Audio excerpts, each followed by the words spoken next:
बृहन्मुंबई महानगरपालिका शिक्षण विभाग आयोजित ऑनलाईन शिक्षण अंतर्गत शाळा बंद पण शिक्षण चालू या उपक्रमांतर्गत आज आपण गणित भाग 2 इयत्ता 9वी प्रश्नपत्रिकेतील प्रश्न क्रमांक 4चे स्वरूप बघणार आहोत. मी सादर करती श्रीमती प्राजक्ता प्रवीण बिरारी, शाळा एरंगळ म्युनिसिपल सेकंडरी स्कूल येथून आपणा सर्वांचे सहर्ष स्वागत करीत आहे. विद्यार्थी मित्रांनो, कोणाचाच उदय पटकन होत नाही, अगदी सूर्याचा सुद्धा. म्हणूनच लक्षात ठेवा, गणिताच्या बाबतीत सांगायचं झालं तर कठीण प्रश्न हे पटकन कोणालाही येत नाही सरावाशिवाय. म्हणून जर आपल्याला गणितातला सूर्य बघायचा असेल तर त्याचा सराव सातत्याने वारंवार करत राहणं हेच यशाचं गमक असू शकतं, जे तुम्हाला आत्ता साध्य करायचं आहे, जेणेकरून पुढच्या वर्षी बोर्डाच्या परीक्षेला ते तुम्हाला सहज साध्य होईल. विद्यार्थी मित्रांनो, गणितातला चौथा आणि पाचवा प्रश्न याची नेहमीच तुम्हाला वाटत आलेली आहे, कारण की आपण त्याकडे एकतर कठीण म्हणून दुर्लक्ष करतो किंवा ते आपल्याला जमणारच नाही असं म्हणतो. पण असं अजिबात करू नका. जे आपल्याला येत नाही, जे आवडत नाही, त्याला मला आवडतं असं म्हणायला शिका. आजपासून तो तुमचा लाडका प्रश्न असं मनात ठरवा, कारण एकदा आपण लाडका म्हटलं की मग हळूहळू आपण त्याच्या जवळ जायला लागतो. आता जे मुलं मुळातच हुशार आहेत त्यांना तर हे आव्हानात्मक प्रश्न सोडवणं अतिशय छान वाटतं, एक चॅलेंज वाटत असतं. बघा, पाठ्यपुस्तकातसुद्धा असे मोठे जे प्रश्न आहेत 4 आणि 5 मार्काचे, ते सराव संचामध्ये कधीच दुसरा प्रश्न हा पहिल्या प्रश्नासारखा नसतो, कारण प्रत्येक प्रश्नासाठी लावावं लागणारं डोकं हे वेगळं वेगळं असतं आणि तेच शिकवण्यासाठी प्रत्येक प्रश्न हा भिन्न दिलेला आहे. याची काठिण्य पातळी उच्च स्तरावरची असल्यामुळे तुम्हाला सराव जास्त आवश्यक आहे. 1.1, 1.2, 1.3 पर्यंतचे प्रश्न काठिण्य पातळीने जरा जरा वाढत जातात. तसं अगदी चौथा आणि पाचवा प्रश्न आपल्याला जरा हाय लेवलचा वाटतो. परंतु तरीसुद्धा याच्यावर मात करण्यासाठी आपण प्रश्नपत्रिका आधी सुरुवातीला वाचन करत असताना प्रश्न क्रमांक 4 आणि 5 ओझरता का असेना पण शांततेत वाचून घ्यायचा. बॅक ऑफ द माइंड आपल्या मनामध्ये ते उदाहरण सोडवण्याचे काम मेंदू करायला आपोआप सुरुवात करतो आणि नकळत का होईना आपण त्याला सोडवायचा मनातल्या मनात प्रयत्न करत असतो. म्हणून प्रश्नपत्रिका हाती आली की आधी 4 आणि 5 क्रमांकाचा प्रश्न ओझरता नजरेखालून जरूर घालावा. आता हा प्रश्न जरी आपल्याला वाटत असला की कठीण आहे, पण गिवअप कधीच करू नये. थोडं जरी येत असेल तरी जेवढं येतं तेवढं सोडवावं, आठवेल तेवढं, कारण की अर्धा, 1, 2 यापैकी कुठलेही मार्क आपल्या पदरात पडू शकतात, कारण तुम्हाला माहिती आहे विज्ञान आणि गणितात ला मार्क्स असतात. त्याच्यामुळे जेवढं येतं तेवढं जरूर आणि जरूर सोडवावं. तर चौथ्या प्रश्नातल्या 3 पैकी 2 प्रश्न तुम्हाला सोडवायचे असतात. प्रत्येकी 4 गुणांचे 8 मार्काचे हे प्रश्न असतात. यासाठी आपण आज सरावासाठी उदाहरणं बघणार आहोत. आता पहिलं उदाहरण हे वर्तुळाचं आहे.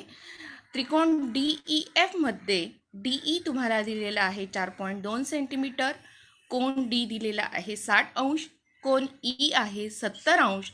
तेव्हा तुम्हाला त्रिकोण DEF काढून त्याचे परिवर्तुळ काढायचे आहे.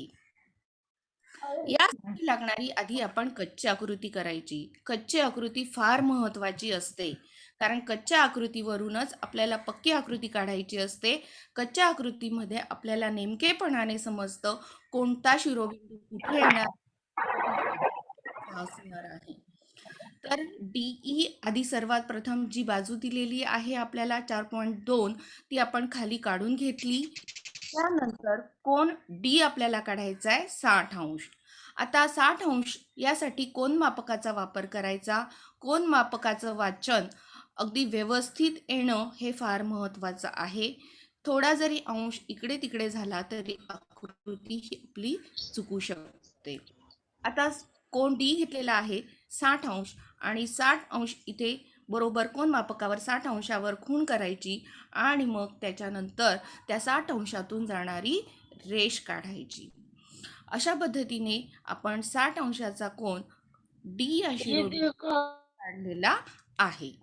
त्यानंतरचा कोन आहे कोन ई 70°. ई वर तुम्ही ठेवल्यानंतर कोन मापकाचे बरोबर मध्यभागाचे टोक ई बिंदूवर ठेवल्यानंतर त्याच्या डावीकडच्या बाजूने मोजणार, कारण की आता ईच्या डाव्या बाजूला रेष आहे म्हणून तिकडनं बरोबर 70° घेतल्यानंतर तिथे खूण करायची आणि ई मधून जाणारी रेघ काढायची. या दोघी रेषा जिथे मिळतात तो आपला बिंदू असेल एफ. अशा पद्धतीने आधी आपण त्रिकोण पूर्ण काढून घेतला. हे माप अगदी बरोबर आहेत की नाही हे परीक्षकाला अगदी बघितल्याबरोबर कळतात. त्याच्यामुळे आपण अतिशय व्यवस्थितपणे ही माप घेऊन त्रिकोण काढायचा आहे.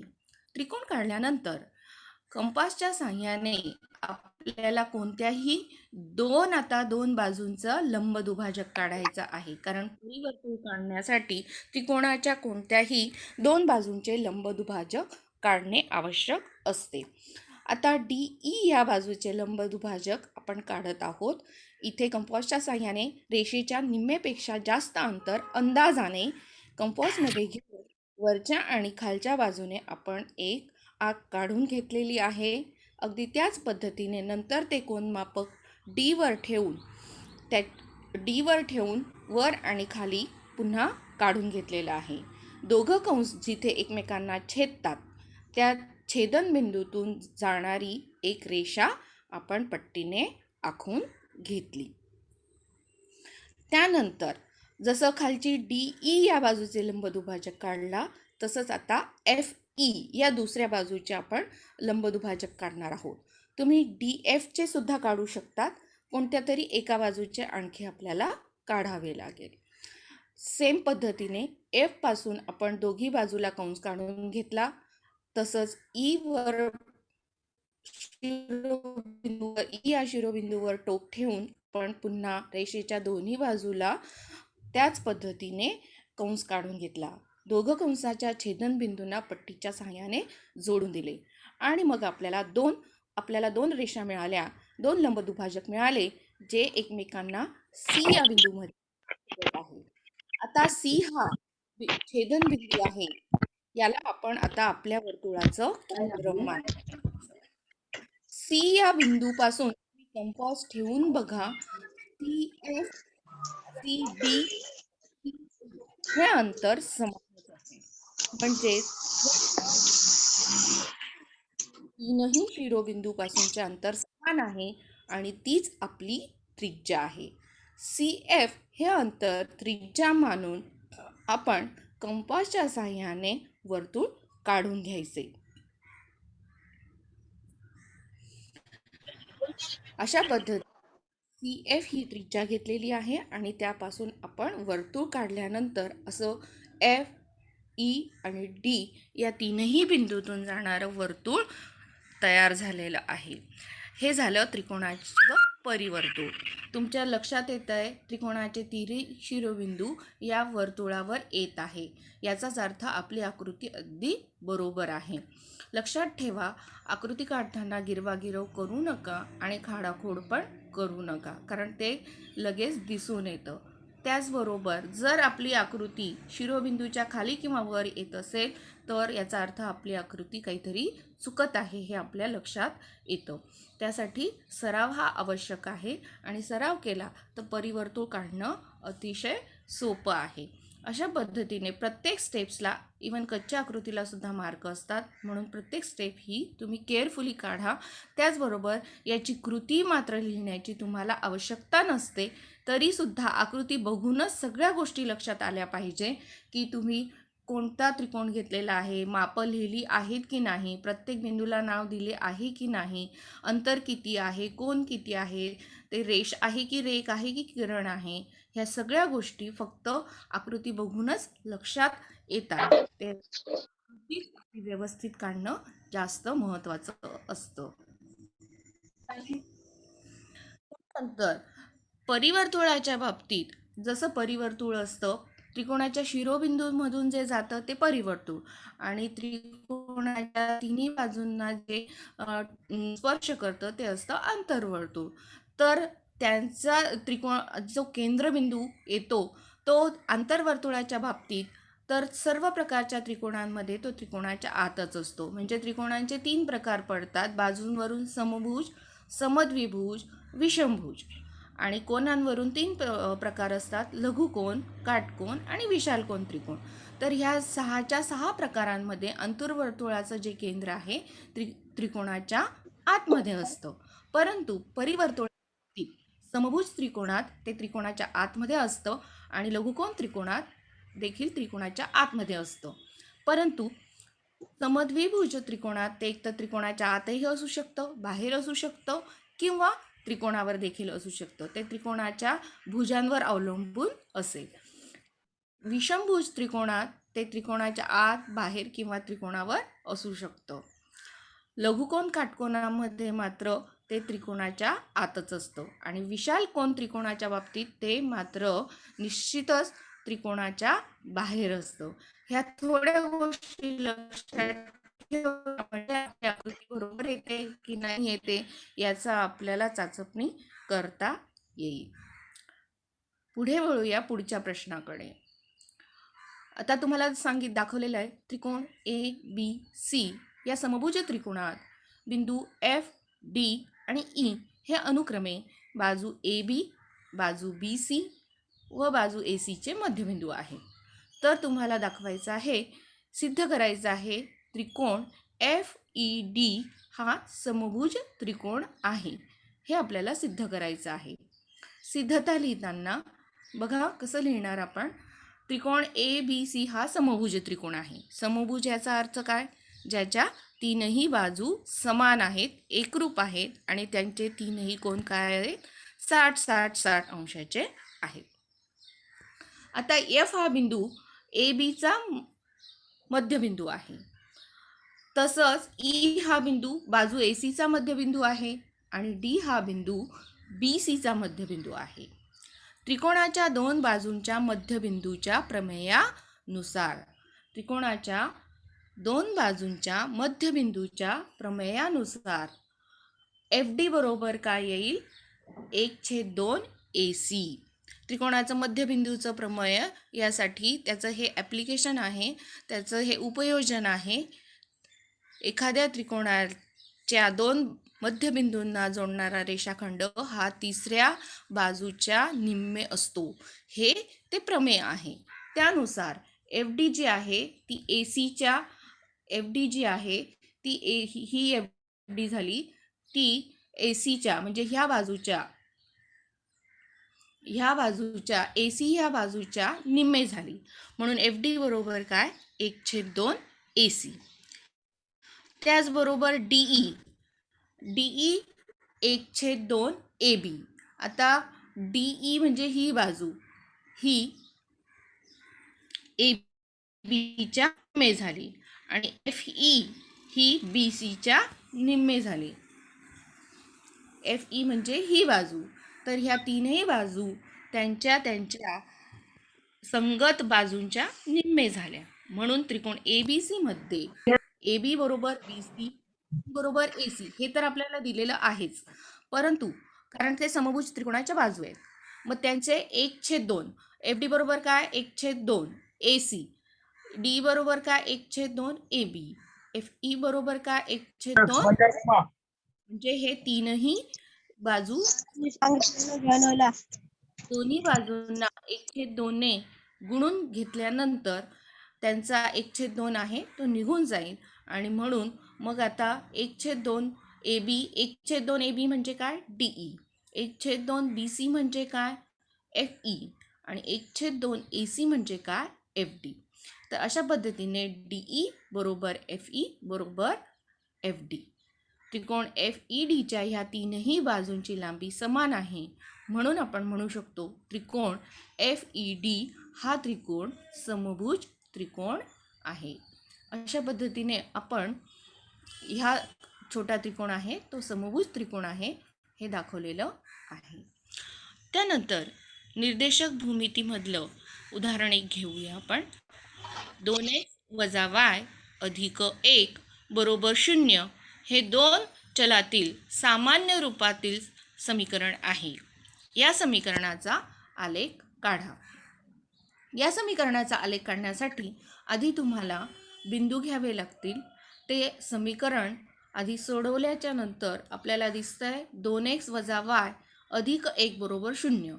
कोणतं तरी एकाची किंमत काढणं आवश्यक आहे. म्हणून y त्या बाजूला गेल्यानंतर y बरोबर 2x अधिक 1 हे आपल्याला समीकरण मिळतं. एक्सला काही किमती घ्यायच्या आहेत, त्या आपण आपल्या मनाने घ्यायच्या आहे आणि त्याला संगत त्याच्या वायच्या किमती आपल्याला काढायच्या आहेत. आता सर्वप्रथम आपण x बरोबर 0 घेतला. x बरोबर 0 ही किंमत ठेवून हे प्रत्येकाचं आपण आता इथे 1 2 3 5 असे बिंदू घेणार आहोत. चौकटीमध्ये आखून घ्यायचे आहे. एक्स निर्देशक वाय निर्देशक असे लिहायचे आहे आणि खाली दोघांची क्रमिक जोडी सुद्धा लिहायची आहे. आणि प्रत्येक याचं बिंदू घेतल्यानंतर ते कच्च्या पानावर न सोडवता तिथेच क्रमांक देऊन एका खालोखाल एक सोडवलेले दिसले पाहिजे. कारण ते बिंदू कसे आले, कुठून आले हे देखील परीक्षकाला समजायला हवे. एक्स बरोबर 0 ही किंमत समीकरणात ठेवल्यानंतर y बरोबर 2x अधिक 1 एक्सच्या जागी 0 ठेवला. 2 गुणिले 0 अधिक 1 गुणिले 0 0 अधिक 1 म्हणजेच y बरोबर 1 आला, जो खाली आपण लगेच चौकटीत लिहिला आणि खाली जोडी लिहिली 0 1. त्यानंतर x बरोबर 1 ही किंमत आपण घेतलेली आहे. ही किंमत समीकरणात टाकायची. y बरोबर 2x अधिक 1 y बरोबर 2 गुणिले 1 अधिक 1 y बरोबर 2 गुणिले 2 1 म्हणजेच y बरोबर आला 3. अशा पद्धतीने x बरोबर जेव्हा 1 आहे तेव्हा y येतो 3 आणि आपण खाली लिहिलं 1 3. त्यानंतर आपण 2 आणि 5 ही किंमत घेतलेली होती. 2 जेव्हा घेतलेला आहे x बरोबर तेव्हा y येतो 5. हे सोडवून आपण खाली लिहिलेलं आहे 2 आणि 5. त्याचबरोबर आता नंतर घेतलेला आहे x बरोबर 1/2. जेव्हा x बरोबर 1/2 घेतला तेव्हा xच्या जागी आपण 1/2 ही किंमत लिहिली. y बरोबर 2 गुणिले 1/2 अधिक x कंस घातला. 2 आणि 2 भागिले झाले म्हणून 2 2 कट झाले आणि म्हणून 1 उरला 1 अधिक 1 y आला 2. तेव्हा y बरोबर 2 खाली लिहिलं 1/2 आणि 2 असे 4 बिंदू आपण मिळवले. आणि आता शेवटचा 5वा बिंदू मिळवूया. इथे घेतला x बरोबर -2. -2 ही किंमत समीकरणामध्ये टाकली. y बरोबर 2x अधिक 1 y बरोबर 2 गुणिले एक्सच्या जागी -2 टाकली अधिक 1 y बरोबर 2 गुणिले -2 -4 अधिक 1 -4 अधिक 1 म्हणजे -3. म्हणून आपल्याला y ची किंमत मिळाली -3. म्हणून लिहिताना आपण लिहिलं -2 -3. अशा पद्धतीने आपल्याला आता इथे 5 बिंदू मिळालेले आहेत आणि 5ही जे आपल्याला x आणि y निर्देशक आता आपले तयार झाले. आपण आता आलेखाकडे वळूया. मग आलेख काढताना तुम्ही आलेख कागदावर आधी x अक्ष बरोबर व्यवस्थित माप घेऊन x अक्ष आणि y अक्ष काढून घ्यायचा. त्यांचे अंतरावर ठराविक अंतरावर इकडे धन, इकडच्या बाजूला डाव्या बाजूला ऋण निर्देशांक मांडायचे. तसंच y अक्षावरती 0च्या वरती धन निर्देशक आणि खालच्या बाजूला ऋण निर्देशक मांडून घ्यायचे. त्यानंतर पहिल्या प्रथम इथे जे माप तुम्ही घेतलेले दोन्ही अक्षांवर ते लिहिणं आवश्यक आहे. एकदा हे बरोबर असेल आणि तुमचे माप बरोबर असतील की तुमचा जो आलेख आहे तो बरोबर येईलच. मग त्यानंतर आपण एक एक बिंदू घेतला 0 आणि 1. आता 0 आणि 1 हा बिंदू येतो इथे. हा 0 आणि 1. नंतर 1 आणि 3 हा बिंदू इथे आला. 2 आणि 5, 2 आणि 5 इथे आला. 1/2, 2, 1/2 आणि 2 हा बिंदू इथे आला आणि -2, -3 हा बिंदू इथे आला. तर अशा पद्धतीने हे बिंदू आपण आधी आखून घेतले. तुम्हाला दिसत आहे, दिसतानाच दिसत आहे की हे बिंदू कसे आहेत, एकरेषीय दिसत आहे. या सर्व बिंदूतून जाणारी एक रेषा आपण आखून घेतली. अशा पद्धतीने आपल्याला दिलेल्या दोन चलातल्या सामान्य रूपातल्या समीकरणाचा आलेख आपण काढून पूर्ण झालेला आहे. याच्यातली कुठलीही स्टेप्स जर तुम्ही वगळलेली नसेल आणि तुमची आकृती अगदी बरोबर असेल तर पैकीच्या पैकी गुण तुम्हाला अगदी आरामात मिळतात. लक्षात ठेवा, जर आपल्या स्टेप्स बरोबर असतील आणि आपलं उत्तर अगदी शेवटच्या क्षणाला थोडं जरी चुकलेलं असेल तरी शेवटच्या स्टेप्सपर्यंतचे सर्वच्या सर्व मार्क आपल्याला मिळतात. म्हणजे आधीपर्यंतच्या स्टेप्स मिळून तुमचे 3.5 मार्क होत असतील आणि शेवटचं तुमचं फक्त केवळ उत्तर चुकलं तर तो अर्धा मार्क वजा होईल. म्हणजे 3.5 गुण तुम्हाला त्या प्रश्नासाठी मिळतील. आणि समजा तुम्ही एकच प्रश्न सोडवलेला असेल चौथ्या प्रश्नामधला आणि 3.5च गुण तुम्हाला मिळालेले असतील चौथ्या प्रश्नासाठी, तर त्या 3.5 मार्कांचा 4 होतो, असा बोर्डाचा नियम आहे. त्याच्यामुळे अर्ध्या मार्काला देखील अनन्यसाधारण महत्त्व आहे, हे लक्षात असू द्या. आपण पुढच्या उदाहरणाकडे वळूया. काटकोन त्रिकोण ABC मध्ये जर कोन C बरोबर 90 अंश असेल, AC 3 दिलेली आहे, BC 4, तर कोन A आणि कोन B ची त्रिकोणमितीय गुणोत्तरे काढा. आता हा काटकोन त्रिकोण आहे. त्रिकोणमितीचे सर्व नियम पाठ असतीलच. त्रिकोण ACB हा काटकोन त्रिकोण आहे. त्यावरून तुम्ही त्याचा आधी कर्ण काढून घ्यायचा. कर्ण आपल्याला दिलेला नाहीये, म्हणून AB बरोबर कर्ण वर्ग बरोबर पहिली बाजू अधिक बाजूचा वर्ग अधिक दुसऱ्या बाजूचा वर्ग. सूत्र लिहिलं, AB वर्ग बरोबर AC वर्ग अधिक BC वर्ग. 3चा वर्ग 9, 4चा वर्ग 16, दोघांचं बेरीज येते 25. 25 हा कोणाचा वर्ग आहे, 5चा. म्हणून आपल्याला AB ही बाजू मिळालेली आहे 5. त्रिकोणमितीय गुणोत्तर मिळण्यासाठी आपल्याला AB बरोबर 5 हा मिळालेला आहे. त्रिकोणमितीय गुणोत्तरांसाठी आपल्याला कोणत्याही कोणाच्या लगतची बाजू, समोरची बाजू आणि कर्ण ह्या 3 गोष्टी माहीत असणं आवश्यक असतं. आता साइन ए म्हणजे हा कोन. ह्या कोनाचा साइन काढताना आपल्याला घ्यावी लागेल कोनाच्या समोरची बाजू भागिले कर्ण. कोणाच्या समोरची बाजू आहे BC आहे 4, म्हणून इथे घेतला 4. कर्ण आहे AB आपल्याला आहे 5, म्हणून साइन Aचं गुणोत्तर आपल्याला मिळालं 4/5. त्यानंतर कॉस हे गुणोत्तर आपल्याला विचारलेलं आहे. कॉस काढण्यासाठी आपल्याला लागतं कोनाच्या लगतची बाजू. कॉस एच्या लगत कोन हा जो आहे ए, त्याच्या लगतची बाजू म्हणजे कोणती येईल, AC, आणि कर्ण आहे AB. AC आपल्याला दिलेली आहे 3 आणि AB आहे 5, म्हणून कॉस एचं गुणोत्तर येईल 3/5. साइन A कॉस A झाल्यानंतर साइन B विचारलेला आहे. साइन B, आता B हा कोन इथे आहे. B या कोना साइन काढण्यासाठी आपल्याला लागेल कोनाच्या समोरची बाजू.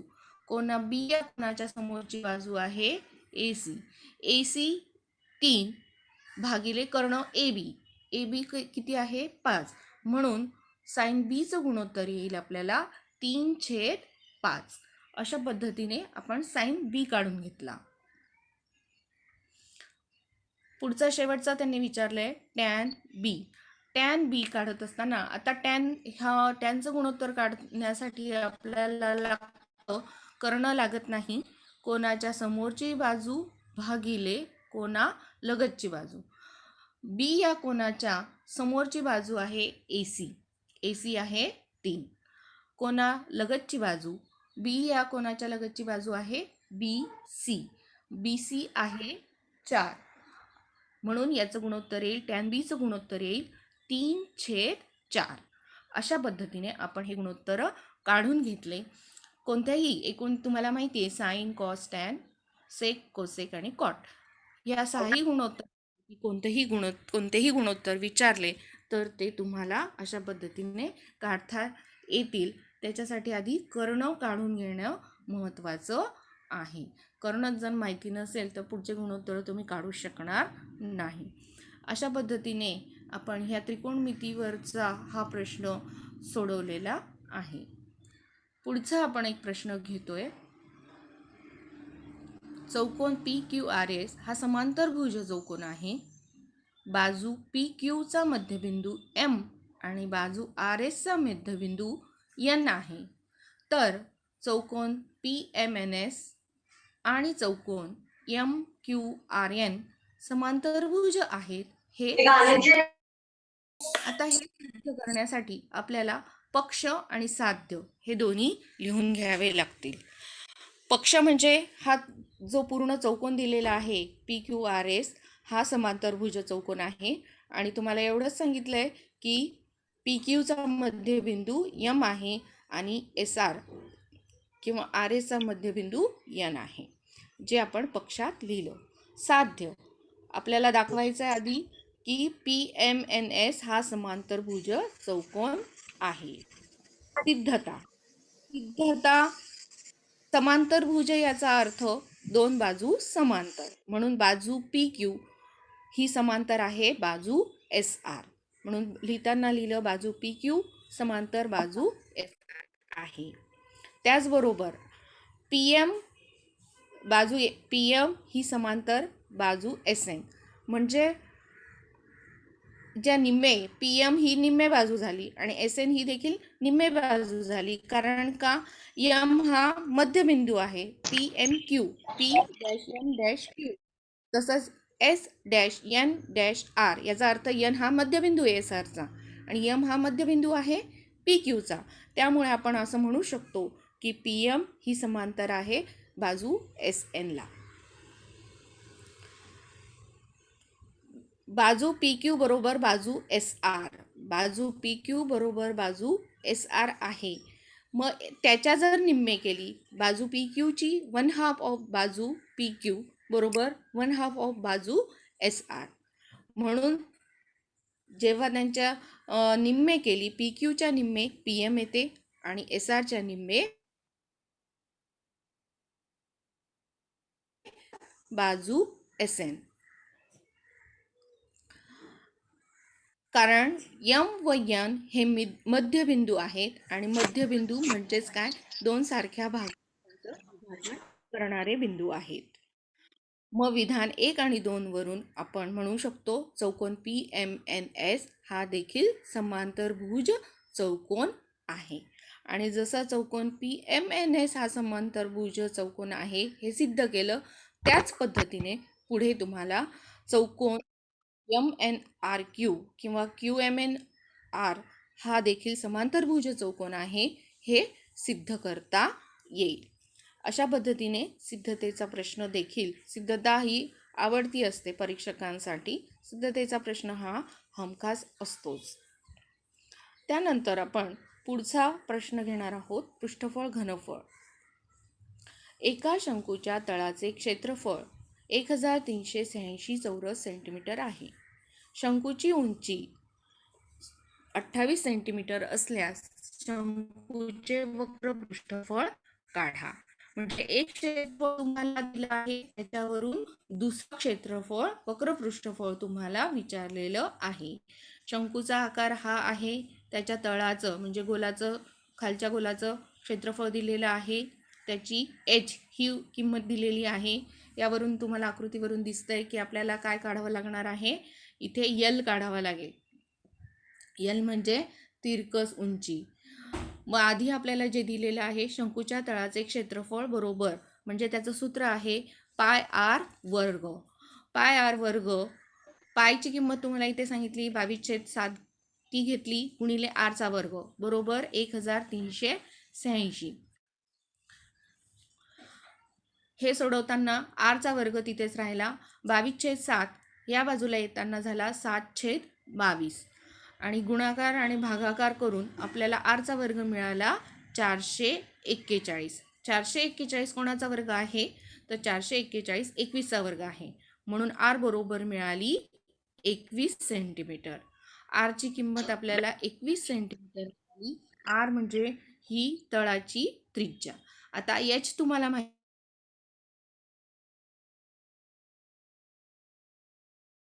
पायथागोरसच्या प्रमेयानुसार पायथागोरसच्या प्रमेय आपण इथे लावू शकतो कारण की इथे झालेला आहे 90चा कोन आणि 90 अंशाचा कोन असल्यामुळे आपण त्याच्या समोरची बाजू करणं ही पायथागोरसच्या प्रमेयानुसार काढू शकतो. तिरकस उंची बरोबर वर्ग बरोबर तळाची त्रिज्येचा वर्ग अधिक लंब उंचीचा वर्ग एल वर्ग बरोबर आर वर्ग अधिक एच वर्ग. एल वर्ग वर आर आहे 21 21चा वर्ग अधिक एच आहे 28 28चा वर्ग. एल वर्ग बरोबर 21चा वर्ग 441 28चा वर्ग 784 म्हणजेच एल वर्ग मिळाला 1225. हा कोणाचा वर्ग आहे तर 35चा वर्ग आहे. तर आपल्याला आली आहे 35 सेंटीमीटर मिळाल्यानंतर आपण शंकूचे वक्र पृष्ठफळ काढणार आहोत. त्याचं सूत्र आहे pi R L. Pi R L म्हणजे पाया गुणिले त्रिज्या गुणिले तिरकस उंची.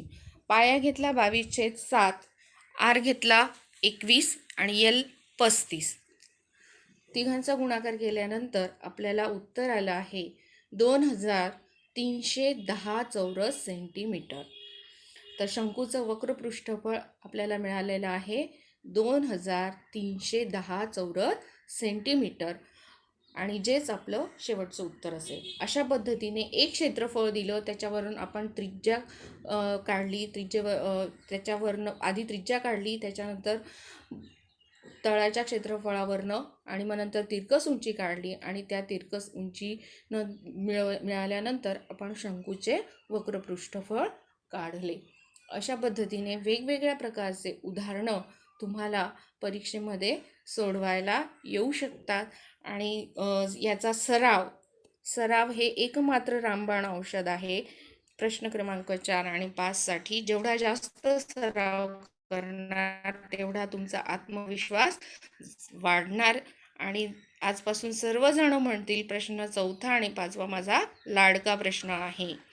आणि ह्या प्रश्नासाठी तुम्हा सगळ्यांना बेस्ट ऑफ लक आणि जास्तीत जास्त सराव करा आणि याच्यातले मार्क हमखास पदरात पाडून घ्या.